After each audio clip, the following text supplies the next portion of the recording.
এইভাবে বাড়িতে একবার চিকেন রেজালা বানিয়ে দেখো, কথা দিচ্ছি রেস্টুরেন্টের স্বাদকেও হার মানাবে। সবচেয়ে প্রথমে চিকেনটা ম্যারিনেট করে নেব। তার জন্য নিয়েছিলাম 2 চামচ টক দই, 1 চামচ আদা রসুন পেস্ট, তার সাথে অ্যাড করে দিলাম গোলমরিচ আর পরিমাণ মতো লবণ।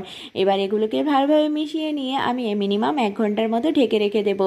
আর 1 ঘন্টা পর কড়াইয়ে নিয়ে নিয়েছিলাম সাদা তেল। তেলটা গরম হয়ে গেলে এখানে আমি ঘি অ্যাড করে দিলাম। তারপর দিয়ে দিলাম তেজপাতা, শুকনো লঙ্কা আর গোলমরিচ। এগুলো গরম হয়ে যাওয়ার পর এখানে আমি পেঁয়াজের পেস্ট অ্যাড করে দিলাম। তারপর দিয়ে দিলাম আদা রসুনের পেস্ট। এবার এক এক করে মশলা অ্যাড করে দিলাম। এখানে চাইলে তোমরা সামান্য হলুদও ব্যবহার করতে পারো, কিন্তু আমি এখানে হলুদ ব্যবহার করিনি, যেহেতু এর গ্রেভিটা সাদা হবে। তো মশলাটা ভালোভাবে কষিয়ে নেওয়ার পর চিকেনটা অ্যাড করে দিলাম।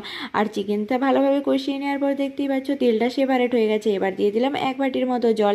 এটাকে আমি ঢেকে 25 থেকে 30 মিনিটের মতো রান্না করে নিলাম। চিকেনটা সেদ্ধ হয়ে যাওয়ার পর গ্রেভিটাকে গাঢ় করার জন্য এখানে আমি পোস্ত আর কাজুর পেস্ট অ্যাড করে দিয়েছিলাম।